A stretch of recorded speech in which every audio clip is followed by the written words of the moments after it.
Il faut que tu prophétises encore sur un grand nombre de peuples et de nations et de langues et de rois.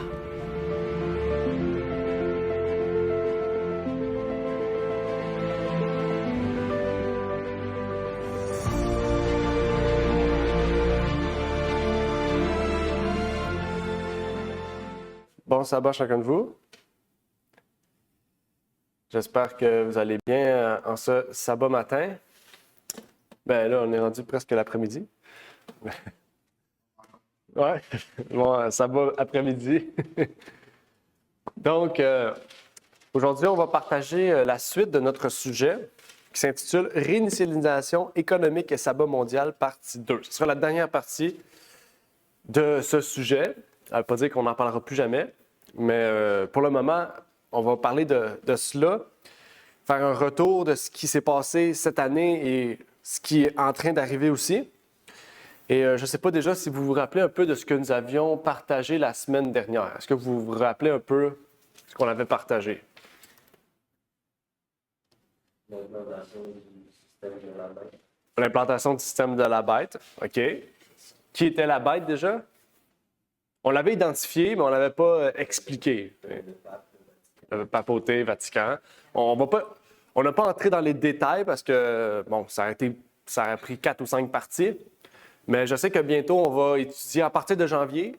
Donc, pas la semaine prochaine, l'autre semaine d'après, on va commencer à étudier les prophéties.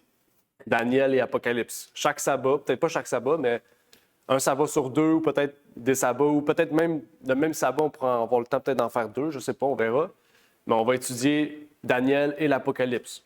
Okay? Donc, on va pouvoir voir vraiment qui est la bête, identifier vraiment en détail à travers l'histoire, à travers les versets. Vous aurez toutes les preuves nécessaires. Toutes les questions pourront être posées sur les prophéties. Okay? C'est important parce que Jésus revient très, très bientôt avec tout ce qui s'en vient. Mais qu'est-ce qu'on avait vu la semaine dernière? Je sais que David, tu as pris des notes. Oui, on a étudié Apocalypse 13. On a pris certains versets pour comprendre ce qui se passe.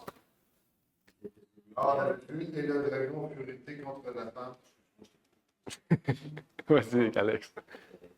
Les États-Unis sont en train d'emmener justement la papauté avec la politique et essayer de vraiment emmener le loi du dimanche. On a parlé justement du livre de Charles Kirk. Et aussi d'emmener vraiment un reset économique. Ils veulent un peu faire un empire romain avec la technologie là-dessus. Oui, effectivement. On avait vu le lien qui existait entre la religion, la politique qui est en train d'être vraiment ramenée au pouvoir en ce moment. L'ampleur aussi que ça prend sur les prophéties, mais sur la fin des temps et sur ce qui s'en vient. On avait effectivement parlé de toutes ces choses-là. On avait vraiment pris des articles de certains journaux importants qui avaient partagé ces changements-là. Aujourd'hui, on va aller vraiment plus en profondeur. Donc, on va aller voir vraiment ce qui s'est passé tout récemment, octobre, novembre, décembre. On va explorer. Puis sinon, aussi, il y aura d'autres vidéos sur le ministère Ligne sur Ligne que je suis en train de préparer qui vont encore amener d'autres preuves, plus d'actualité, parce que s'il faudrait que je prenne toutes les preuves chaque sabbat, je pense que chaque sabbat, je pourrais parler juste de ça. Mais c'est pour ça que j'utilise le ministère Ligne sur Ligne pour faire des vidéos plus courtes, partager plus d'actualité et pouvoir utiliser tous les moyens que Dieu nous a donnés pour partager l'actualité prophétique. Donc, effectivement, on a parlé de cela. Et cette semaine, tout récemment, je ne sais pas si vous avez suivi un peu tout ce qui se passait Turning Point au ministère Turning Point USA. Turning Point USA, c'est le ministère de Charlie Kirk, qui maintenant, c'est sa femme qui a repris le relais. Et ils ont fait des présentations cette semaine parce que ils veulent faire un Super Bowl version chrétien l'année prochaine. Puis ils se préparent vers ça. Et ils ont même commencé là, en fait, tout récemment. Mais je ne sais pas si vous avez suivi toutes les personnes qui étaient présentes, toutes les présentations étaient concentrées sur quoi cette semaine à Turning Point USA. Mais 100% des présentations de Turning Point USA, c'était pour remettre en place une loi du dimanche. Puis il disait que Charlie Kirk appuyait et soutenait le retour des Blue Laws, les lois bleues. Les lois bleues, c'est les lois qui interdisent de travailler le dimanche sous peine de sanctions pénales. OK? Donc, Puis c'est intéressant, là, il y avait 30 orateurs, les 30 orateurs appuyaient ça. Puis c'est intéressant parce que Turning Point USA, ça dit être un ministère chrétien, conservateur, protestant, mais tous les présentateurs, les 30 présentateurs présents étaient tous des catholiques, y compris Candace Owen. Puis Nicki Minaj aussi était présente en tant qu'oratrice, c'est une catholique aussi. Candace Owen, c'est une catholique aussi. Puis toutes les autres personnes présentes, c'est toutes des catholiques. OK? Comme par hasard. OK? C'est quand même surprenant. Mais c'est pour vous montrer vers quoi qu'on s'en va pour 2026. On s'en va vraiment vers l'amplification entre la religion puis le côté politique en termes de lois bleues. Parce qu'ils vont mettre des lois bleues, ils vont rétablir des lois bleues. Au Michigan, c'est déjà commencé. Ils sont en train de rétablir ça de plus en plus aux États-Unis. Avant de commencer, on va faire une courte prière. Par la suite, on va vraiment entrer dans le vif du sujet pour vraiment explorer ce sujet-là. Notre Père qui est aux cieux, puisses-tu nous bénir, nous ouvrir les yeux, ouvrir notre esprit sur ce que nous allons étudier en lien avec les prophéties. Que tu puisses bénir chacune des personnes ici présentes, ceux qui sont en ligne, ceux qui écouteront aussi la vidéo au travers de YouTube ou d'autres plateformes. Et que tu puisses, Seigneur, nous guider, Seigneur, pour que vraiment nous puissions tenir ferme face à toutes les choses qui s'en viennent dans notre monde, Seigneur. Et c'est ma prière donc pour ces choses, au nom de ton Fils Jésus-Christ. Amen.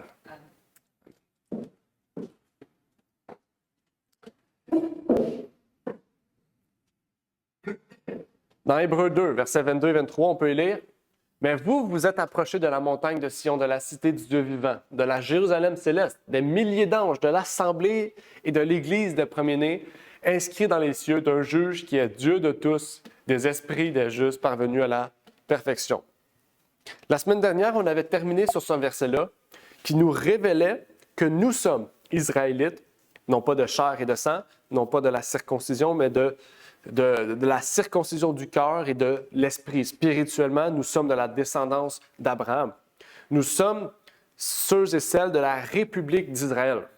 C'est ce qu'on avait vu la semaine dernière, en terminant, si vous vous rappelez, pour appuyer et montrer le fait que le sabbat fait partie de ceux qui sont de la République d'Israël, de ceux qui sont fils et filles de Dieu. C'est intéressant parce que ça amène une contrefaçon avec ceux qui disent que les Israélites sont noirs, puis que c'est que des noirs, puis que les Blancs sont déjà déchus. Okay? Ça amène une contrefaçon dans le sens que nous sommes tous Israélites, puisque nous sommes en Christ. Okay? Bon, c'est un autre sujet, mais c'est quelque chose d'intéressant. Maintenant, allons un petit peu plus loin avec ce qui est de la marque, de la contrefaçon de Satan sur le plan de Dieu. Dans Apocalypse 13, verset 17, on peut y retrouver le verset clé de ce qu'on a étudié un peu la semaine passée. « Et personne ne pouvait acheter ni vendre s'il n'avait la marque ou le nom de la bête ou le nombre de son nom. » Intéressant, il dit « s'il avait la marque ou le nom de la bête ou le nombre de son nom. » Est-ce que vous vous rappelez déjà ce que signifie une marque? Ouais, on a vu le sceau de Dieu. Le sceau. On avait vu la marque. Où est-ce que se retrouve le sceau ou la marque de Dieu et le sceau, la marque de la bête? Le sceau de Dieu sur le front, la marque de la bête sur la main et ou sur le front. Okay? Mais ici, on associe marque avec le nom. Vous savez aussi ce qu'on avait vu sur le nom. Que signifie un nom dans la Bible? Les noms signifient quoi dans la Bible? Un caractère. OK? On sait que les noms dans la Bible forment des caractères. Le nom de chaque individu dans la Bible représente son caractère. Okay? C'est comme ça que la Bible, les gens de la Bible donnaient des noms. Ils donnaient des noms face à une situation ou au caractère qu'ils voulaient que l'enfant ait. Okay? Et ici, on parle du nom de la bête. Donc, ceux qui vont recevoir la marque de la bête vont recevoir le caractère de la bête. Et ceux qui vont avoir la marque de Dieu, le sceau de Dieu, vont recevoir le caractère de Dieu. Est-ce que ça veut dire qu'ils l'avaient déjà avant? Peut-être pas au complet nécessairement, mais ils travaillent. En tant que chrétien, on travaille pour avoir le caractère de Jésus. Okay? De la même manière que ceux qui font le mal, mais travaillent pour avoir le caractère de la bête. Mais quand on va recevoir la marque ou le sceau, ça va être le signe distinctif, le signe final qui va vraiment amener la séparation finale entre ceux qui sont enfants de Dieu et ceux qui sont enfants du malin. Parce que la Bible nous dit, il y a des enfants de Dieu ou des enfants de Satan. On a un maître à choisir, maman ou Dieu. La Bible dit. Le sceau, c'est ce qui vient de déterminer. Finalement, c'est-à-dire c'est la phase finale. C'est-à-dire en ce moment, on a le choix pour être enfant de Dieu ou de Satan, mais quand on reçoit le sceau, c'est fini. C'est comme si on marche avec Dieu, c'est avec Dieu. Si on marche avec Satan, c'est avec Satan. C'est intéressant de comprendre cet aspect-là. C'est ce que la Bible nous révèle. Il n'y a pas de retour en arrière quand on a le sceau. OK? Et on a vu aussi que Dieu nous révèle que son caractère est publié par sa loi. De la même manière que la bête publie son caractère par sa loi. La loi des hommes, la loi des pays, la loi de la méchanceté. Babylone. Babylone est régnée par quoi? La confusion. La loi de la confusion, c'est une loi. C'est ce qui règne dans Babylone. Dans Ésaïe 56, verset 2, on peut y lire « Heureux l'homme qui fait ces choses et le Fils de l'homme qui s'y attache, gardant le sabbat pour ne pas le profaner et gardant ses mains de faire aucun mal. » Intéressant. À quoi est relié le sabbat? Aux mains, aux œuvres. OK? Donc le sabbat, oui, c'est un concept spirituel, une pratique spirituelle, mais c'est aussi une pratique physique, les mains, les œuvres. OK? Il y a les œuvres du sabbat. Il y a des choses de sabbat qu'on ne fait pas, qu'on fait la semaine. De la même manière, inversement, qu'il y a des choses qu'on ne fait pas la semaine, mais qu'on va faire le sabbat. OK? Donc, il y a un jour distinctif. Oui. Avant ça, le nom, c'est quoi le nom? 666. C'est pour faire être l'homme, c'est ça? Hein? 666, c'est pas être l'homme. Oui, c'est le chiffre de l'homme. Le chiffre de la confusion, de l'imperfection. 777, c'est le chiffre de la perfection. Okay. Chiffre de Dieu. Ça va avec le nom. Oui, exact. Donc ici, le sabbat, c'est juste pour vous relier le fait qu'on accepte le sabbat de notre cerveau, mais les œuvres qu'on fait la main, on n'est pas scellé sur la main, on est scellé sur le front. Mais la main va suivre le front, la pensée. Okay? Tandis que Satan va il veut nous pousser, nous obliger que nos œuvres suivent son plan. Mais Dieu ne nous oblige pas que nos œuvres suivent son plan. Si notre front est pour Dieu, nos mains vont être pour Dieu. C'est intéressant. Okay? Dieu ne nous oblige pas à le suivre. Il veut qu'on l'accepte volontiers pour que nos œuvres le suivent volontiers. C'est ça qu'il exprime ici. Il dit, gardant le sabbat pour ne pas le profaner. Bien, on peut profaner le sabbat par nos mains, par nos œuvres, le sabbat. Ce qu'on fait le sabbat peut profaner le sabbat, peut profaner Dieu. Okay? Donc, c'est ça ici qui va associer, c'est ça ici que je vous amène à comprendre. Okay? La loi de Dieu est une décision du lobe frontal, une décision volontaire, mais la main fait partie du processus dans lequel va suivre nos décisions pour faire la volonté de Dieu. Dans Ecclésiaste 9, verset 10, on nous dit « Tout ce que ta main trouve à faire, fais-le selon ton pouvoir. Car il n'y a ni œuvre, ni pensée, ni science, ni sagesse dans le sépulcre où tu vas. » Si on croit que la loi de Dieu est véritable et fondamentalement importante pour la vie de tout être humain, nos œuvres vont être le fruit de cette position, de cette croyance, cette doctrine, ce principe de vie. Tout ce que nos mains vont faire, on va le faire selon le pouvoir que Dieu nous a donné. OK? C'est-à-dire, le pouvoir, c'est la capacité que Dieu nous a donnée. La capacité à faire la volonté de Dieu. En fait, le sceau de Dieu, c'est un signe de sanctification. Le sabbat, particulièrement, la Bible nous dit que Dieu l'a béni, l'a sanctifié. Okay? Donc, quand on pratique le sabbat, quand on pratique le sabbat, on se bénit nous-mêmes et on se sanctifie nous-mêmes. Le sabbat est un jour de bénédiction pour nous et un jour de sanctification pour nous. C'est un signe aussi de délivrance du péché et que nous voulons remettre entre les mains de Jésus-Christ notre vie. Le sabbat, ce n'est pas simplement un jour mis à part pour Dieu. C'est un jour mis à part par Dieu, pour vraiment la volonté de Dieu, l'accomplissement de Dieu. Le sabbat, c'est quelque chose de spécial, de spécifique. Okay? C'est quelque chose de crucial et d'important. Ce n'est pas n'importe quoi. Mais quand on a dans l'aspect que le sabbat, c'est juste un jour d'adoration, c'est là que on réduit le sabbat à une utilité tellement minime. Le jour de sabbat, ce n'est pas un jour d'adoration pour Dieu. Un culte d'adoration, je veux dire. Le sabbat, c'est 24 heures. Le sabbat, c'est beaucoup plus que ça. Le sabbat, c'est un repos en Dieu. C'est un repos de l'âme. C'est un repos de l'être vivant, corps, physique et esprit. Ou on pourrait dire esprit, âme et corps. C'est un repos complet. C'est pas un repos comme une vacance. C'est pas un repos comme quand on dort le soir. C'est quelque chose de spécifique que Dieu a mis en place pour l'homme, pour sa nécessité. C'est nécessaire pour l'homme de pratiquer le sabbat. Pas parce qu'il est fatigué de la semaine. Parce que Charlie Kirk, c'est ça qu'il disait. Le sabbat, moi, je mets mon téléphone de côté. C'est pas ça, le sabbat. Le sabbat, c'est beaucoup plus profond que ça. Le sabbat, c'est un repos de l'âme, un repos de l'esprit. C'est un repos spirituel. Quand on comprend cela, on comprend vraiment fondamentalement l'utilité du sabbat, puis on comprend pourquoi Satan fait tout pour détruire le sabbat. De la même manière qu'il fait tout pour détruire la famille, il fait tout pour détruire la deuxième institution de la création, qui est le sabbat.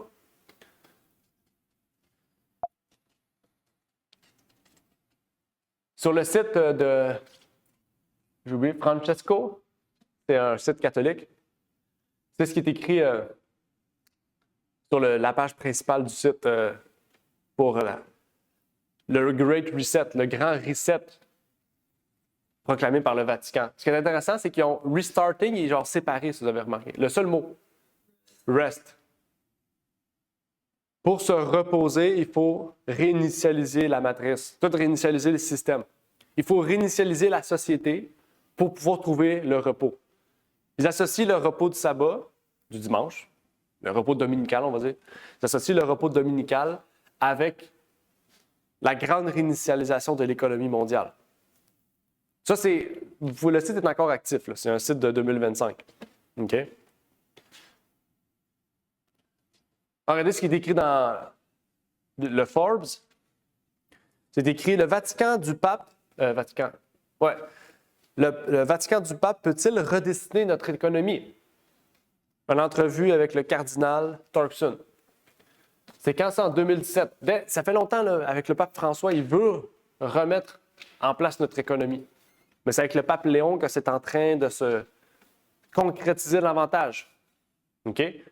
Parce que le pape François, ce n'était pas sa mission. Mais le pape Léon, c'est sa mission.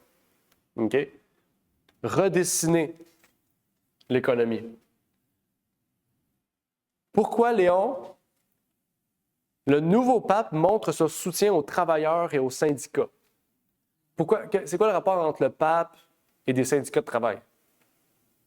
Une bonne question, hein? Peut-être. Ben oui, c'est quand même intéressant, là. Puis je veux dire, c'est pas dans n'importe quel article, c'est au Los Angeles Times. C'est-à-dire que le pape, il travaille avec les syndicats des États-Unis. Pourquoi pas ceux du Canada ou ceux de la France? Pourquoi particulièrement ceux des États-Unis? Pourquoi il y a une amplification du système papal sur les États-Unis?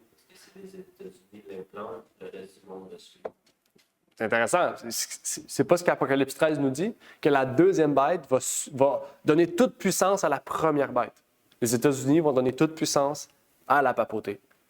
Parce que c'est eux qui vont mettre en place le nouveau système mondial. Le nouvel ordre mondial choisi par le Vatican.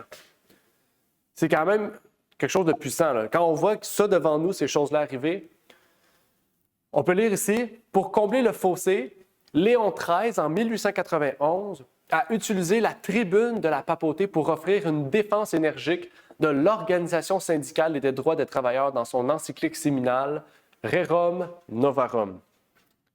Rerum Novarum, pour ceux qui ne connaissent pas, c'est l'encyclique du pape Léon XIII. Nous, là, on est rendu au Léon XIV. Okay?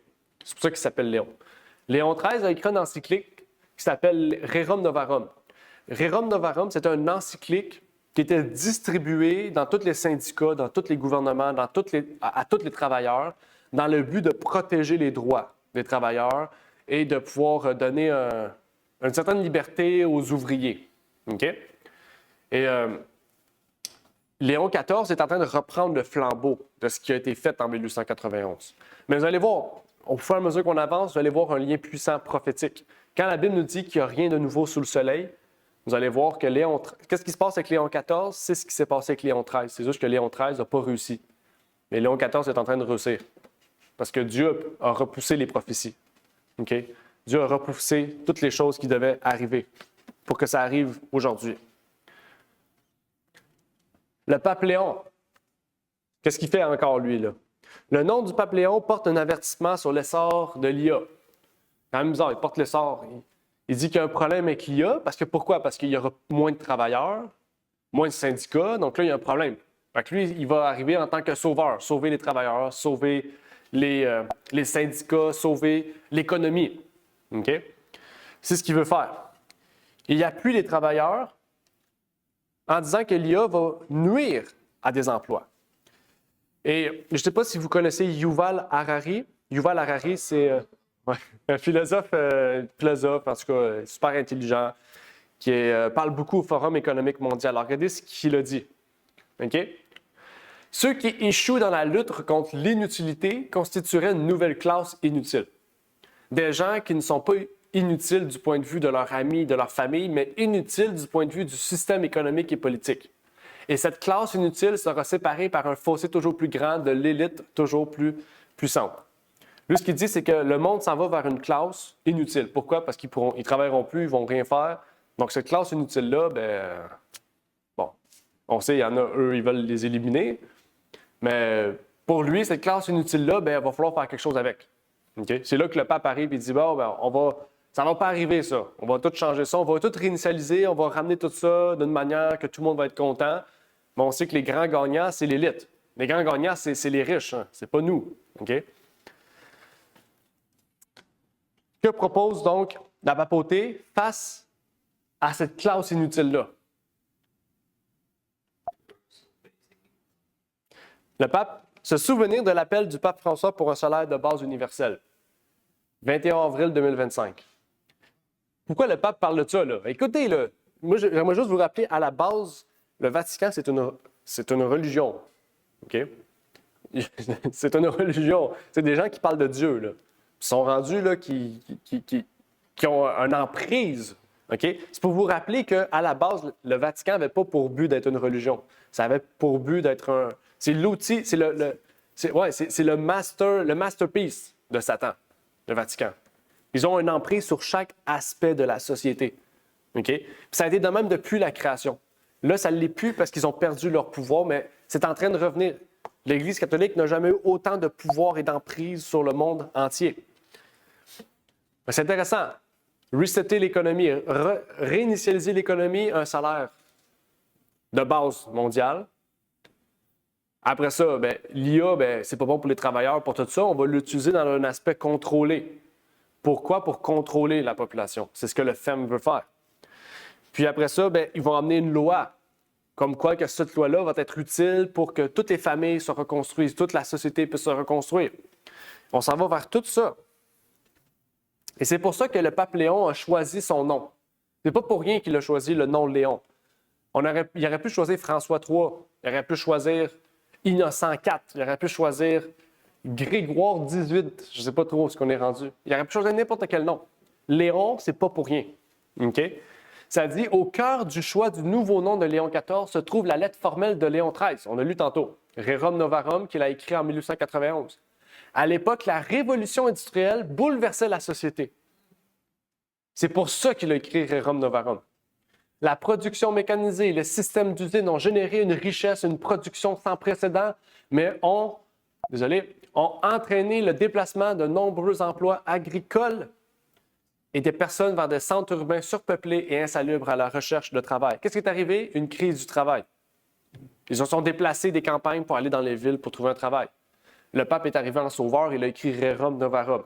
Est-ce que vous ne remarquez pas, c'est le même scénario qui se passe? On arrive dans une nouvelle révolution technologique, crise qui s'en vient, il arrive comme un sauveur avec un plan magique, puis là, tous les problèmes vont être réglés, puis la Bible nous dit paix, quand il y aura une paix, une sûreté, alors la ruine soudaine va arriver. Oh, écoute, c'est ça. Ça a l'air d'être les sauveurs. OK? C'est toujours comme ça qu'on les présente.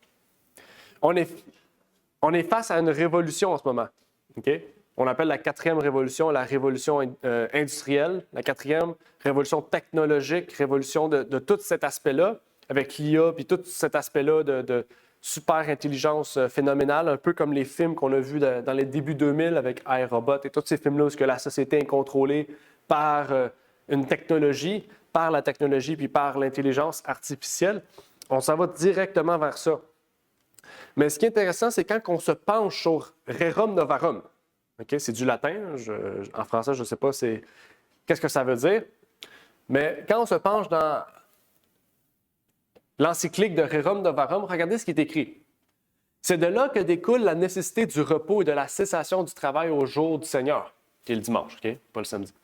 Le repos, d'ailleurs, ne doit pas être entendu comme une plus large part faite à une stérile oisiveté ou encore moins souvent le désir d'un grand nombre comme un chômage fauteur des vices et des dissipateurs de salaire, mais bien comme un repos sanctifié par la religion. Ainsi, allié avec la religion, le repos retire l'homme des labeurs et des soucis de la vie quotidienne. Rerum Novarum, je pense qu'il parle 400 fois du repos dominical, du repos du dimanche. Okay?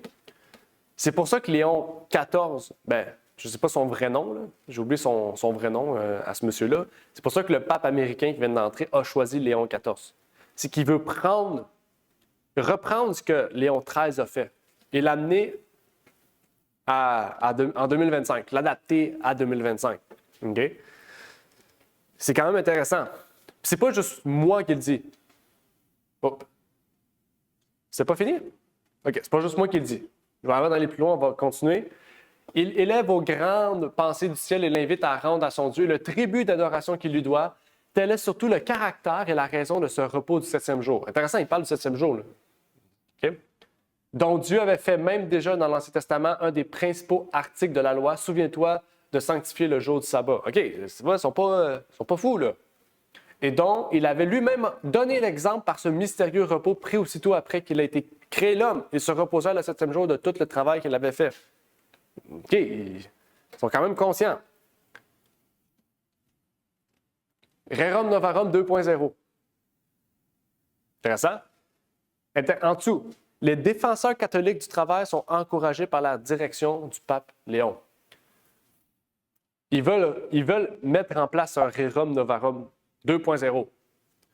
On va voir d'autres preuves tantôt. Au fur et à mesure que j'avance, d'autres preuves, je vais vous montrer que en octobre, c'est arrivé. Okay, ils ont signé des papiers, ils s'en vont vers ça. Là. Dès octobre, ils s'en vont avec les syndicats et tout vers le retour des lois bleues. Okay? Puis c'est intéressant parce que Ellen White disait que dans les derniers temps, ceux qui vont implémenter la loi du dimanche, ça sera les syndicats. Elle a dit ça. Okay? Ce n'est pas le gouvernement qui va l'implanter. C'est les gens du peuple, les syndicats, qui vont demander ce jour-là au gouvernement. Ils vont dire qu'on doit mettre une loi. On est obligé de mettre une loi. Puis vous allez voir, il y a de plus en plus de monde au FEM ailleurs qui disent que on est obligé de mettre une loi, pas parce qu'on veut rendre ça obligatoire, mais parce que s'il n'y a pas de loi, personne ne va le faire. C'est absurde. C'est absurde. Okay, au lieu de laisser le choix aux gens, on va forcer les gens à le faire. Ou on va trouver un moyen de pouvoir permettre à ce que tout le monde puisse se rendre à l'aise dans la pratique de cette journée. Lucie, lui, est gentil, là, c'est l'autre sauveur de la planète. Il dit « La 4e révolution industrielle affectera l'essence même de notre expérience humaine. » C'est beau ce qu'il dit, vraiment. Je sens que c'est du platonique, vraiment, là. C'est philosophique. Okay? La 4e révolution industrielle va changer le monde. L'essence même de l'homme. Pas n'importe quoi, l'essence même de l'homme. Okay? On s'en va vers cette révolution-là. On ne peut pas la nier, on ne peut pas l'esquiver. On s'en va vers ça. Qu'on veuille ou qu'on ne veuille pas, on s'en va vers cela. Parce qu'il y a des milliardaires qui travaillent pour qu'on aille vers cela. Et on s'en va vers un nouvel environnement économique mondial. Bientôt, je vais vous parler de ça aussi. De l'emprise du digital dans la vie, la monnaie et tout ce qui se passe. Je vais faire une autre présentation sur ça, qui va venir lié à ce qu'on dit là. Okay? Pas aujourd'hui parce que je n'aurai pas le temps, mais je vous prépare cela. Et même dans The Great Reset, pour ceux qui ont lu le livre de Klaus Schwab, le philosophe, il dit « Un nouveau monde émergera, dont les contours nous appartiennent à la fois d'imaginer et de dessiner. » Il dit « nous » en incluant « nous », mais on sait très bien que c'est le FEM qui imagine et qui dessine l'avenir de notre monde. Ce n'est pas à l'humanité, c'est aux riches de ce monde de dessiner, d'imaginer ce à quoi l'avenir va appartenir. Mais tout avait été prophétisé dans la parole de Dieu. On comprend bien que le grand combat qui s'en vient n'est pas un combat simplement d'un jour. On dit souvent, bon, ben, si c'est juste un jour, c'est pas grave, on fait le dimanche, ça ne change rien. C'est pas juste une question de jour. Quand on implémente la religion dans la politique, ça devient un combat beaucoup plus féroce que simplement le jour. Ça devient un combat beaucoup plus féroce que simplement physique. C'est un combat spirituel et mental. OK? C'est un test très difficile. En fait, le test, c'est pas tant la loi qui s'en vient. Le test, c'est dès maintenant, quelle position qu'on prend dans l'appui vers cette loi-là. Quelle position qu'on a face à l'image de la bête. L'image de la bête, c'est ce qui se passe en ce moment. L'image de la bête, c'est ils sont en train de construire la statue pour le grand artifice, le grand résultat final, qui est pas juste la loi du dimanche, qui est tout ce qui englobe cette loi-là. Le reset économique, le repos, les lois, le syndicat, le travail, tout va changer. Tout l'aspect de la vie. Ce ne sera plus le même monde. Okay? Chaque révolution amène un changement important dans la société. La loi du dimanche, ce ne sera pas juste une loi. La loi va être le résultat de tout ce changement-là. Ça va être le grand artifice. Ça va être la cerise sur le sundae, comme on dit au Québec. Okay? Ça ne sera pas le sundae, ça va être la cerise. Donc, l'image, le test pour chaque chrétien en ce moment, c'est ce qui se passe aujourd'hui même, présentement. La formalisation de ce sundae pour arriver à sa cerise. La question qu'on se pose, c'est est-ce que prophétiquement, on est à jour sur ce qui se passe? Que fait-on pour se préparer pour ce qui s'en vient? Est-ce qu'on se prépare spirituellement, mentalement et physiquement vers ce but-là? Parce que leur propos est de construire un avenir qui n'est pas prévu pour 2050, qui est prévu pour 2027, 2030, dans ces alentours-là. C'est dans quelques années qu'on veut construire cet avenir de loi, cet avenir d'une grande réinitialisation. Comme je l'ai dit tout à l'heure, le plus grand syndicat des truckers, justement, le plus grand syndicat des truckers dans le monde entier, a approuvé une loi récemment. Le gouverneur Newsom, c'est le gouverneur démocrate de la Californie, qui est vraiment haï par Trump et son parti, a signé une loi du travail de grande envergure. C'est le titre. Les syndicats de travail, ici, c'est les syndicats de Teamster. Teamster, c'est partout dans le monde, c'est pas juste aux États-Unis. C'est un grand mouvement, un grand syndicat, un des plus gros syndicats du monde, en fait. Les syndicats de travail seront au centre de cette future loi du dimanche. Surtout les démocrates. Les démocrates, si vous avez remarqué, ils veulent mettre des chiffres de travail de 32 heures. Ils veulent travailler 4 jours au lieu de 5. Ils veulent faire moitié télétravail, moitié non. Les conservateurs sont plus sur l'aspect religieux. Les démocrates, plus sur l'aspect pratique. Et les deux vont pouvoir travailler ensemble. J'oublie, il y a un terme pour ça. Quand deux partis qui se disent adverses vont aller vers une vision similaire, c'est une fausse opposition. Là. Il y a un terme pour ça. Oui, c'est ça. On ne va pas dire ce mot-là, mais c'est ça. Ils sont dans le même lit. Okay? Ils ne veulent pas nous le dire, mais ils sont dans le même lit. Mais en fait, tout cela vient du Vatican. Je vais vous montrer d'autres photos qui vont prouver pourquoi cette loi-là a été mise en place. Okay? Ça, c'est une loi pour empêcher le gouvernement fédéral d'intervenir dans les lois d'État. La Californie a mis ça parce que les lois fédérales, des fois, empiètent sur le travail que les camionneurs ont ou tous les autres types de travail ont. Et les syndicats commencent à prendre des décisions pour qu'ils puissent décider eux-mêmes c'est quoi qu'ils veulent pour leurs travailleurs. Okay? Regardez ce que Ellen White nous dit sur ce sujet. Elle dit « Le temps approche rapidement où le pouvoir de contrôle des syndicats sera très oppressif. À maintes reprises, le Seigneur a ordonné que notre peuple amène leurs familles loin des villes, à la campagne, où ils pourront cultiver leurs propres provisions, car à l'avenir, le problème de l'achat et de la vente sera très grave. » C'est une réalité qu'on va voir graduellement. Ce n'est pas radical, c'est graduellement. Je vais vous montrer tantôt, il y a 4 étapes pour la loi du dimanche, révélée dans la Bible. Dans l'esprit de prophétie, il y a 4 étapes à cela. Ça va être graduel. Au début, on ne va pas dire c'est ça, c'est fini. Non, ça va être graduel.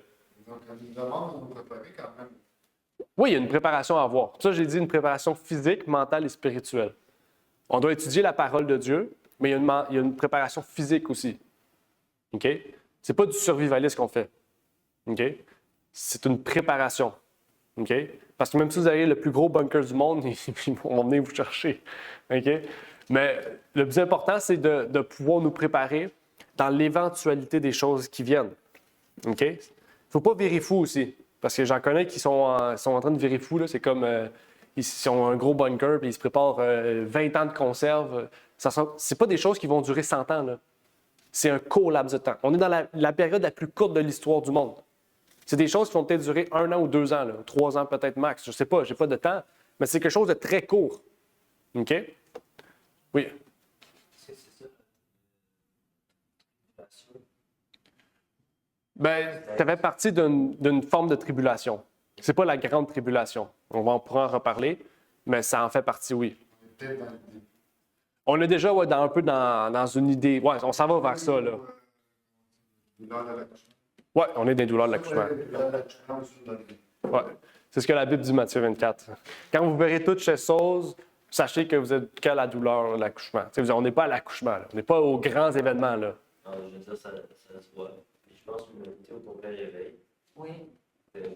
Chrétien ou non chrétien, tout le monde comme le sait, qu'est-ce qui s'en vient. Ouais. En tout cas, je vois qu'il y a quelque chose qui se passe. C'est ça qui est intéressant, c'est que c'est là qu'on voit que notre travail devient primordial. Quand on voit que les gens se réveillent, c'est là que, en priant Dieu, Dieu peut nous permettre d'intervenir pour leur dire, regardez, la Bible avait déjà tout dit ces choses-là. C'est impressionnant. Mais c'est un travail. On sait qu'on est au Québec, c'est peut-être plus difficile, mais si on prie Dieu, Dieu va nous faire venir les personnes. Dieu va nous dire telle personne, telle personne. Dieu travaille d'une façon miraculeuse. OK? Il n'y a pas de façon précise que Dieu a dit. Dieu a dit, priez, je vais vous guider. Donc, quand on dit, je ne sais pas quoi faire pour Dieu, prie Dieu, Dieu va te dire quoi faire. Il y a quelque chose. Dans ton quartier, Dieu dit, commencez dans votre propre maison. Dans votre propre maison, on peut commencer. Quand ça ne marche plus, là, on a une autre mission, mais quand on peut commencer dans notre famille, eh bien, commençons dans notre famille. Mais il faut savoir que nous sommes dans cette réalité-là. Ce n'est plus une fiction, là. Okay? C'est une réalité. Okay? C'est une réalité qui s'en vient et qui va arriver rapidement. Il ne faut pas non plus être présomptueux de dire « j'ai la foi, je vais être capable de passer au travers de ces choses-là ». À l'époque où est-ce qu'on est, c'est plus que la foi que nous devons avoir. Nous devons aller vers la sanctification, nous devons aller vers une préparation. Okay? La foi, c'est ce qui amène tout le reste. Sans la foi, on ne peut pas aller loin. La foi est le motif fondamental de toute chose. Regardez.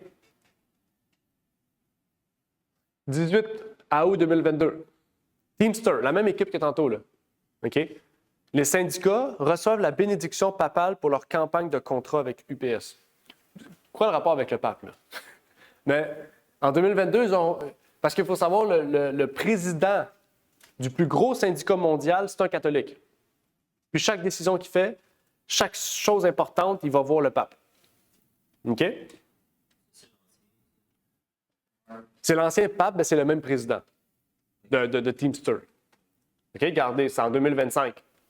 OK? Ça dit, gars, pourquoi le travail organisé? Bien, pourquoi les syndicats sont-ils si catholiques? Les Teamsters, Rerum Novarum et la lutte pour les travailleurs de droite. C'est pas juste les Teamsters, là. OK? C'est pour vous dire, les syndicats ont tous reçu le livre Rerum Novarum. Ils ont tous reçu le livre.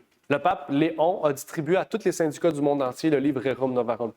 Parce que c'est le livre de référence pour les syndicats, pour les travailleurs. OK?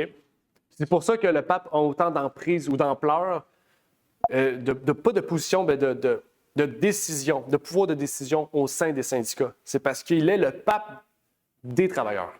C'est comme ça qu'on l'appelle, le pape des travailleurs. Les chefs syndicaux ont rencontré le pape. Maintenant, les syndicats aussi rencontrent le pape et promouvoir Rerum Novarum 2.0, parce que c'est ça qui s'en vient. Même sur le groupe Facebook des Teamsters, vous pourrez aller fouiller sur le groupe Facebook des Teamsters. Le Teamster, rappelez-vous, c'est le syndicat, le plus gros syndicat des truckers du monde entier. Ça dit, pour la première fois, la Fraternité internationale des camionneurs a organisé un événement spécial mardi pour célébrer l'héritage de Rerum Novarum et le travail partagé de l'Église catholique et du mouvement syndical, présenté par le président général Sean M. O'Brien. Ça, c'est le même gars qu'on a vu saluer le pape tantôt. C'est lui. Et le secrétaire trésorier général Fred Zuckerman au siège de Teamster à Washington, D.C. Intéressant. Avec l'élection récente du pape Léon XIV, il y a eu un regain d'intérêt pour l'héritage du pape Léon XIII, dont l'encyclique révolutionnaire Rerum Novarum a établi les fondements de l'enseignement social catholique. Ça, c'est intéressant. Moi, quand j'ai vu enseignement social catholique, ça m'a fait penser aux communistes. Je sais pas. Mais le communisme, c'est là que vient le socialisme et tous ces mouvements décidants-là. Ça dit, et a jeté les bases d'une relation entre l'Église et le mouvement syndical qui a prospéré pendant plus d'un siècle. C'est intéressant quand même, là, ce qui est dit là. Mais ce qui est plus intéressant, c'est l'enseignement social catholique. On va y revenir sur ça. C'est quoi? Parce que l'enseignement social catholique, c'est vraiment un livre. Là. C'est un livre où ce que l'Église catholique a écrit sur comment on doit se comporter dans la société. Comment on doit... C'est fou, là, pour vous dire. Comment on doit agir dans la société. Quelle personne qu'on doit être dans la société. Okay? On va lire certaines choses tantôt.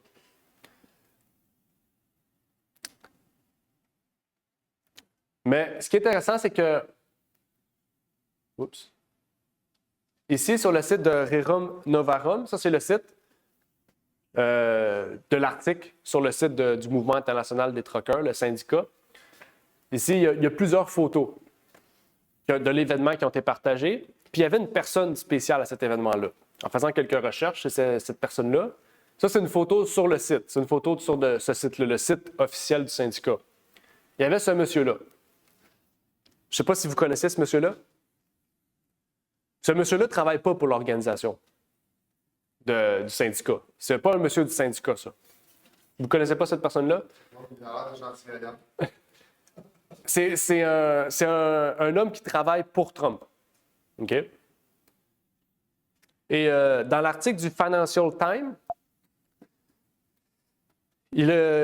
on décrit cet homme. Le titre de l'article, c'était « L'ascension de l'Amérique du droit catholique ». Ça a été écrit en octobre 2025. Alors, regardez comment on décrit cet homme. Jonathan Berry, c'est son nom, qui a récemment été confirmé comme avocat en chef du département du travail, donc fédéral, était également présent en tant qu'organisateur de l'événement. C'est lui qui a organisé l'événement des Teamsters. Okay? Il ne travaille pas pour le syndicat, il travaille pour le gouvernement américain, pour le département du travail.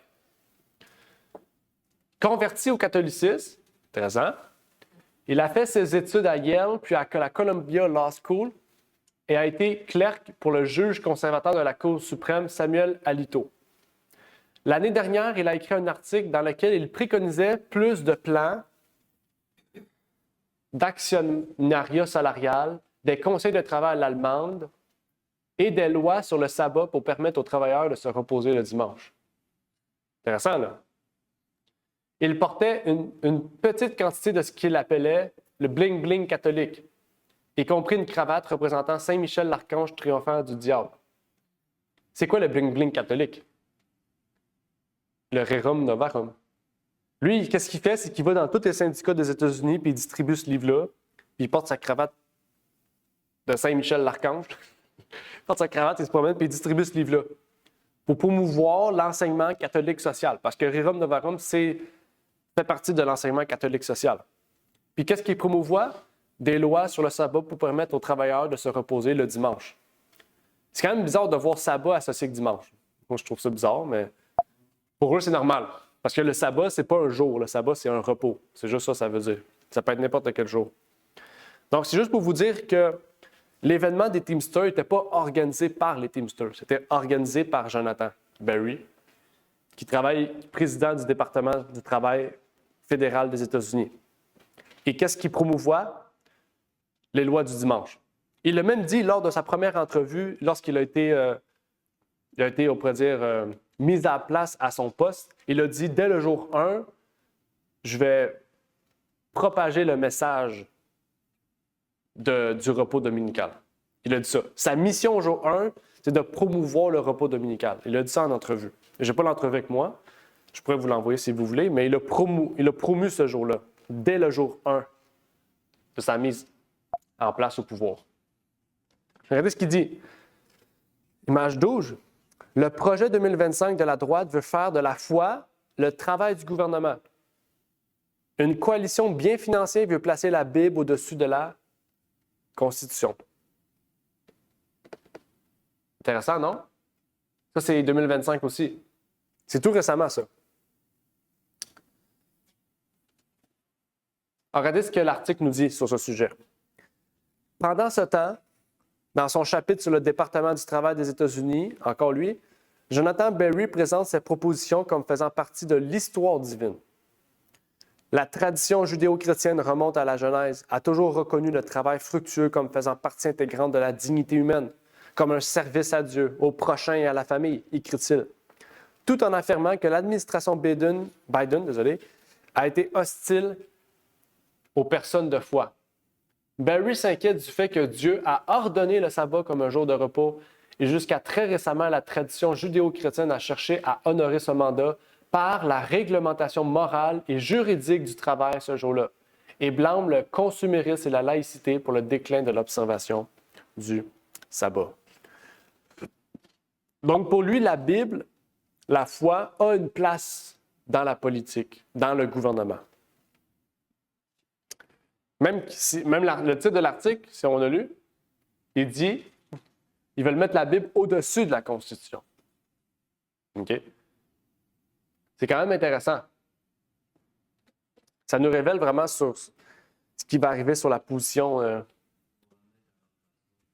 Oui, exactement. Regardez ce qu'il a dit dans son article, dans la première chose qu'il a dit, dans sa position de président. Il est possible que la société puisse spontanément répondre à ce besoin de repos collectif sans intervention de l'État. Tout comme il est possible que nous puissions avoir la sécurité routière sans obligation de conduire sur le côté droit de la route. Possible, mais pas plausible. Pourquoi? La renaissance des lois bleues et d'autres mesures visant à protéger le repos sabbatique est donc un exemple supplémentaire d'une intervention politique prudente pour protéger la subjectivité, la personnalité des travailleurs. Donc, les travailleurs n'ont plus place à la subjectivité. Ils n'ont plus place à quoi? À choisir. Ils veulent détruire la subjectivité pour laisser place à l'objectivité. OK? Ça, c'est quelque chose c'est quelque chose de biblique, l'objectivité. C'est pas quelque chose de humain. OK? Ça, c'est Jonathan encore, là. C'est Jonathan Berry qui dit ça, là. C'est sa première entrevue. OK? Le 13 février 2025. C'est ce qu'il a dit qu'il ferait. Il y a même Kevin Roberts. Kevin Roberts, c'est lui qui a écrit le projet 2025 pour Trump. OK? Il a écrit sur Twitter. En ce jour de 1891, le pape Léon XIII a publié Rerum Novarum. Rappelez-vous, Kevin Roberts, c'est un protestant, je ne me trompe pas, offrant un cadre moral pour affronter les crises sociales et économiques causées par l'industrialisation. Aujourd'hui, c'est plus pertinent que jamais. Donc, c'est pas juste Jonathan Berry. Le projet 2025 promouvoit Rerum Novarum. J.D. Vance aussi, fervent catholique, a partagé un texte similaire sur X quand Léon a été mis en place. C'est-à-dire J.D. Vance pourrait devenir le deuxième vice-président catholique après que Trump l'ait choisi. Regardez ce qu'il a dit dans cet article de NC Register. Dans cet article, il dit « Mes opinions sur la politique publique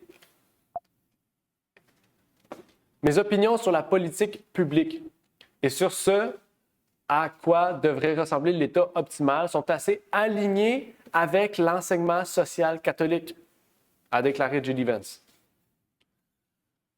Donc, ses positions politiques, il est quoi? Il les associe avec sa position religieuse. Puis ça fait 2 fois qu'on trouve le terme enseignement social catholique. OK? Je vais vous prendre une chose. Juste un texte. une citation de l'enseignement social catholique. Regardez ce qu'il dit. Ça dit, les chrétiens, dans le respect de la liberté religieuse et du bien commun de tous, devraient chercher à faire reconnaître les dimanches et les jours saints de l'Église comme des jours fériés légaux. Ils doivent donner à tous un exemple public de prière, de respect et de joie et défendre leur tradition, c'est intéressant, le terme tradition, c'est pas leur doctrine, c'est leur tradition, comme une précieuse contribution à la vie spirituelle de la société. Tout chrétien doit éviter d'imposer à autrui des exigences inutiles qui l'empêcheraient d'observer le jour du Seigneur. Ça, c'est ce qui est écrit dans l'enseignement catholique. Okay? Ça dit les chrétiens, dans le respect de la liberté religieuse. Déjà là, est-ce qu'il y a un respect de la liberté religieuse si on oblige les gens à observer le dimanche? Ben non. Je ne sais pas si vous voyez un peu. Mais l'Église catholique, ils disent, il faut savoir, quand les États-Unis ont été mis en place, 10 ans après que les États-Unis aient été mis en place, l'Église catholique a rétabli les Jésuites. 10 ans après, il y avait des Jésuites qui étaient déjà intégrés au sein du gouvernement des États-Unis. Okay? À la base, aucun catholique n'avait le droit d'ouvrir une école, n'avait le droit d'être aux États-Unis. C'était illégal. Okay? Parce qu'on savait ce qu'ils avaient fait dans le passé. On savait qu'ils ne prônaient pas la liberté et qu'ils prônaient que le bien commun de la majorité des gens qu'ils avaient forcés à vivre comme eux le voulaient. Okay? Et on voit que c'est eux qui sont en train de prendre le contrôle des États-Unis en ce moment. Okay? En ce moment, toutes les lois qui sont mises en place aux États-Unis, peut-être pas tout, mais beaucoup, ce qui est mis en place dans le projet 2025 sont des choses qui font partie de l'enseignement social catholique. Ce ne sont pas des choses bibliques. C'est pour ça que je vous dis que l'image de la bête, ce qui se passe en ce moment, est beaucoup plus grave que la loi en tant que telle. La loi, c'est le fruit de l'image. Donc, ce qui se passe en ce moment, c'est les décisions importantes qui vont amener cela vers la loi. On s'en va vers cette ligne droite. Et tantôt, je vous ai dit qu'il y avait 4 étapes pour la loi du dimanche. Voici les 4 étapes de comment ça va aller. À partir du moment où la loi va être votée, jusqu'à la dernière étape, où Alex, tantôt, t'a parlé de, pas la persécution, c'est la tribulation. OK? Ça dit, étape 1, éviter de travailler le dimanche. Au début, ils vont juste dire, on ne va pas travailler le dimanche. Okay? Donc, ils vont aussi nous encourager à ne pas travailler le dimanche. Okay? On a les textes à côté de l'esprit de prophétie qui appuient cela. Étape 2, c'est honorer le dimanche, mais vous pouvez toujours adorer le sabbat. Rappelez-vous, c'est pour cette raison-là que les Juifs, que toutes les autres personnes vont embarquer dans ça, c'est que ça va être linéaire, graduel. OK? Donc, c'est pour ça que je vous dis, même si la loi du dimanche va être là, on va pouvoir encore travailler. C'est juste qu'ils vont dire travailler, mais pas le dimanche. OK? Après ça, ils vont dire, maintenant, il faut honorer le dimanche, mais vous pouvez toujours observer le sabbat aussi, parce que peu importe le jour, c'est pas grave. C'est toujours comme ça, c'est de la manipulation. Étape 3, on ne peut pas adorer le sabbat seulement le dimanche. Il y aura des amendes, des emprisonnements imposés. Comme à l'époque. Ici, c'était de même avant 1973, parce que le dimanche était un jour saint dans l'État. Pas 1973, 1982. Okay? Étape 4, c'est peine de mort pour ceux qui adorent le sabbat et méprisent le dimanche. Apocalypse 13, 15 à 17. On sait qu'il va y avoir un temps où le faux Christ va venir et qu'il va dire « Le monde ne va pas aller mieux tant aussi longtemps que ceux qui observent le sabbat sont vivants. Il faut les tuer. » C'est là que la tribulation commence. Et même avant ça. Cette étape-là, en lisant les textes ici, on peut les décortiquer, les séparer. Puis il y a les versets de la Bible aussi qui appuient. Sinon, le GC, c'est grande controverse. Dans la tragédie des siècles, elle explique vraiment comment Apocalypse 13 va être graduel puis que ça va s'aligner avec les choses. Puis l'étape numéro 4, ça va être vraiment à l'époque des 7 plaies, Apocalypse 15 et 16. Oui. Mettons, avant, on est au 3e. 2? Non, étape 3. Oui. Avant, on est en procédement imposé avec la technologie qui s'en vient, le crédit social chez là. Avant, on est en procédement imposé, ça veut dire juste que tu n'as pas le droit de sortir de chez vous. Tu peux enlever comme des points, tu peux Oh, ça pourrait. Un crédit social, là. Ouais, Ça se peut. que, amende, c'est que je sais pas, pendant une semaine, genre, t'as même pas le droit de rien pour ça. Ouais, ça pourrait être ça. Tu sais, je sais pas ce qu'ils ont prévu dans, tu sais, l'ampleur de ça, tu sais. On sait pas, tu sais. On sait vers quoi ils s'en va, mais on sait pas comment ça va être, tu sais, comment ils vont utiliser ça, dans quel... Tu sais, on sait pas. On sait, on a quand même une idée, parce qu'on n'est pas non plus stupide, là, en bon français, mais on sait. Ouais, c'est ça. Ouais, c'est ça. Ça peut être... il y a plein de choses, plein de façons qu'ils peuvent faire ça. Donc, on comprend un peu les étapes. C'est-tu un peu plus clair sur le processus? OK? C'est sûr qu'ils vont aller graduellement. On l'a vu avec le COVID, c'était graduel. Hein? Ce que je veux dire, c'est que ces étapes-là, c'est des lignes de l'Élénoir, est-ce qu'elle prédit ou ça vient de deux? Non, non, c'est Ellen White. Ah, Elle s'est basée sur Apocalypse 13. Ben, Apocalypse. Dans l'Apocalypse 13, on voit que c'est graduel. Ils vont mettre l'image, ils vont mettre après ça la marque. Ouais. Puis à partir d'Apocalypse 13, puis la sagesse que Dieu lui a donnée, les visions qu'elle a eues aussi, elle a vu que, eh bien, ça va être graduel. Tu sais. Là, quand on lit vraiment Tragédie des siècles, le chapitre à la page 608, mais ça c'est en anglais, j'ai oublié de le mettre en français. J'ai oublié, désolé. Elle explique vraiment bien, là. C'est très bien expliqué. Selon les sources que tu viens de donner, on est déjà comme vers l'étape 1, parce qu'ils sont en train d'encourager justement les Ouais. C'est ça, on n'est pas encore dans l'étape 1, mais c'est sûr qu'au cours des prochains mois, peut-être années, je sais pas, on peut pas rien dire. Mais au cours des prochains mois, peut-être 1 an, 2 ans, je sais pas, c'est sûr qu'on va tomber dans l'étape 1. Ouais. Mais après, je sais pas, peut-être que ça va durer 6 mois. Peut-être que ça va durer 1 an. La Bible nous dit rien. La Bible nous dit que le temps va être court. La Bible nous dit que la bête va régner 2 semaines. 15 jours. C'est 2 semaines. Okay? Donc, la bête va régner un court temps. Là. Ça va vraiment aller vite. Mais ça va être le moment le plus terrible pour nous. Parce qu'on sait que quand on souffre, c'est là que ça dure le plus longtemps. Mais c'est pas longtemps. C'est nous qui ça semble longtemps. Puis 15 jours de biblique, c'est 15 jours pour nous. Ben, 15 jours de calendrier. Non, c'est ça. 15 jours, c'est 2 semaines, c'est pas 2 semaines. Une journée, c'est mais non, ça marche pas. Une journée, c'est 1 an. Ça marche pas, ça fait 15 ans. Ça serait impossible. Ça serait à réétudier, aller voir qu'est-ce qui est écrit. Là, j'allais voir. Mais oui, Daniel. Oui, pour l'étape 1, il y a certains endroits qui ont commencé à mettre ça en application, certains pays qui commencent à mettre ça en application. Mais la loi n'est pas mondiale. Mais ils commencent avec ça graduellement, mais nous savons bien que c'est les États-Unis qui vont imposer cette loi. Une fois que ça vient des États-Unis, puis ça va être mondial. Ça va rester. Ouais. En plus, dans l'étape 4, il y a Apocalypse 13, 15 et 17. Il y a aussi Apocalypse 20. Ils vont nous expliquer, je ne sais pas quel verset, que ceux qui n'honorent pas la bête, qui n'adorent pas, ils vont te décapiter. C'est écrit dans l'Apocalypse. Oui, ils vont mourir. Ouais. Oui, ils vont les tuer parce qu'ils ne vont pas se soumettre à ces lois-là. C'est bien écrit noir sur blanc dans l'Apocalypse. Oui, c'est vrai. Mais ça, on va étudier ça. Inquiétez-vous pas. Comme je dis, en janvier, on commence à étudier les prophéties de la Bible. On va tout étudier ça vraiment en profondeur. Tout ça va devenir plus clair et plus simple avec les versets de la Bible. OK? Là, c'est rapidement parce que mon but, c'est juste d'amener l'avancée prophétique face à l'actualité. C'est pas d'établir les prophéties, d'amener à comprendre les prophéties. C'est ça qui est un peu dur.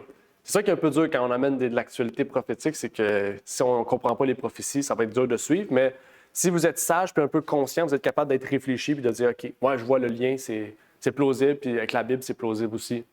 Mais inquiétez-vous pas, OK? Si vous avez des questions aussi, n'hésitez pas, c'est essentiel. Il y avait aussi un point, tantôt, je vous ai dit, il n'y a jamais rien de nouveau sous le soleil. C'est Salomon qui a dit ça, OK? J'ai vu ce graphique-là récemment. J'ai vraiment été surpris de ça. Je vais le traduire pour vous, OK? C'est pas une folie, là, OK? C'est juste un lien plausible que j'ai vu, puis je trouve ça intéressant. c'est que qu'est-ce qui s'est passé avec Léon XIII puis Léon XIV, c'est la même chose. Léon XIII, il y a eu un président qui a fait 2 termes présidentiels, mais pas consécutifs, comme Trump. En même temps, il y a eu pape Léon XIII. Là, il y a Léon XIV. En même temps, il y a eu le Blair Sunday Act. Le Blair Sunday Act, c'est les lois du dimanche qui avaient déjà été établies aux États-Unis à travers les syndicats. C'est les adventistes qui ont bloqué ça. Ils sont allés en cours vraiment pour interdire ça, puis ça a été accepté, c'était validé, puis ils ont tout enlevé les lois du dimanche grâce à l'Église. Ouais. OK. Ça avait commencé, mais ils ont réussi à bloquer ça. Il y a déjà eu une Oui. loi du dimanche dans l'histoire. Aux États-Unis, oui. En même temps que le pape Léon XIII. En même temps que le Rerum Novarum. Il y a C'est en quelle année? Tu disais qu'en quelle année? 1890, à peu près. 88, 87. Oui, dans ces coins-là. Ouais. Après ça, il y a eu les tarifs McKinley. Là, on a les tarifs de Trump. Après ça, il y a Gilded Age. Gilded Age, c'est comme le président vient, puis c'est comme un âge d'or, genre. Exactement. Gilded Age, Trump, il dit qu'il arrive avec des grosses affaires, des gros événements. C'est toujours phénoménal. Dans ces mêmes années-là, il y a eu la crise d'immigration. On parle d'une crise d'immigration. Puis en même année-là, il y a eu le National Reform Association. Dans le fond, le Christian Statement, c'était un journal qui promouvait les lois du dimanche. En ce moment, on a le projet 2025 qui est promu partout dans tous les médias, c'est pas un journal, mais c'est un outil, un média qu'on utilise pour promouvoir cet agenda-là. Okay? C'est quand même phénoménal que tout ça, ça arrive à la même époque que cette époque-là. C'est intéressant quand même. OK? Mais la Bible nous dit, il n'y a rien de nouveau sous le soleil.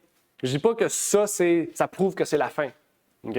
Mais je dis juste que quand la Bible nous dit qu'il n'y a rien de nouveau sous le soleil, on nous prouve que tous les pions sont en place pour répéter ce qui s'est passé à l'époque, mais qui n'a pas marché.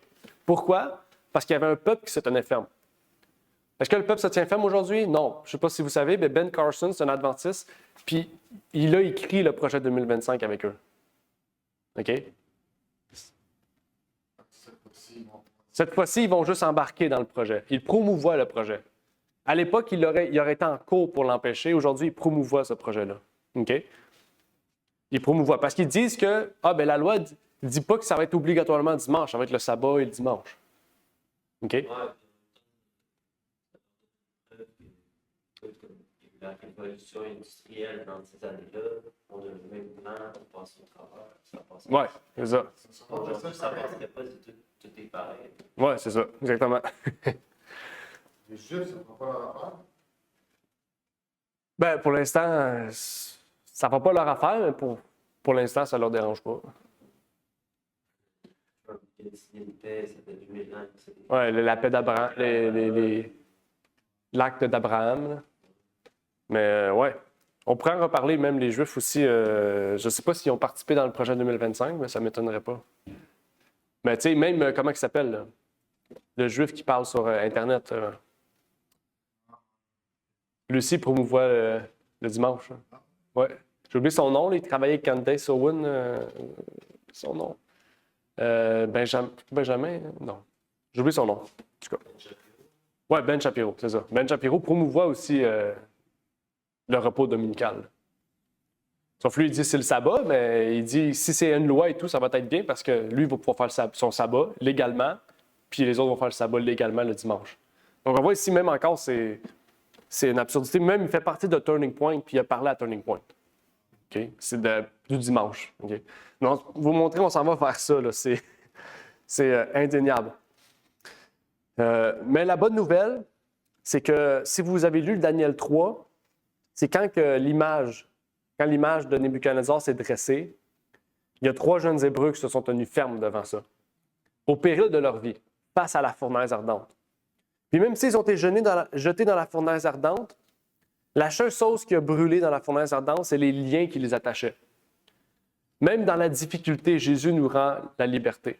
De la même manière que les 3 jeunes Hébreux ont été rendus libres dans la fournaise, au travers de la tribulation, Jésus nous libère toujours des difficultés.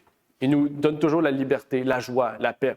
Malgré les difficultés qu'on va faire face, il faut savoir que si Dieu a prophétisé ces choses-là, c'est pour nous avertir. Pas nous, moi, nous, non, nous, le monde entier. Mais il y en a un peuple, un reste, qui va accepter ces choses-là, puis qui va vouloir se préparer pour ces choses-là. Parce que la bonne nouvelle pour nous, c'est que ces événements-là arrivent pour que Jésus puisse revenir. Ces choses-là arrivent pour que la fin arrive et que Jésus revienne pour venir chercher son peuple. Donc, en fait, c'est la dernière crise là, qui s'en vient. C'est la crise finale. C'est la plus grande crise de l'humanité avant la plus grande paix pour l'humanité. Seulement que ce n'est pas l'humanité en entier qui va accepter cette paix-là. Ils vont plutôt vouloir accepter la paix que l'homme va vouloir plutôt que la paix que le Christ apporte. Donc, il faut juste garder courage. Garder courage, garder ferme. Rappelons-nous de Éphésiens 2,12 qui nous disait « Vous étiez en ce temps-là sans Christ, séparés de la République d'Israël, étrangers par rapport aux alliances de la promesse, n'ayant point d'espérance et sans Dieu dans le monde. » Maintenant, on est avec Christ. Maintenant, nous ne sommes plus séparés de la République d'Israël. Maintenant, nous ne sommes plus étrangers par rapport aux alliances de la promesse. Nous ne sommes point sans espérance, nous ne sommes point sans Dieu. Nous sommes en Dieu, nous sommes avec Christ, nous faisons partie de la République d'Israël, nous sommes connaisseurs des alliances que Dieu nous a données et nous avons une espérance en Jésus-Christ. Que Dieu vous bénisse. J'espère que ce message a pu vous permettre de mieux comprendre la parole de Dieu. Merci d'avoir écouté cette vidéo. Si vous désirez rejoindre l'œuvre au Québec, veuillez nous contacter par email à asjh1889 de Terrebonne @gmail.com et via Facebook à @asjh1889 de Terrebonne. Merci à vous et que Dieu vous bénisse.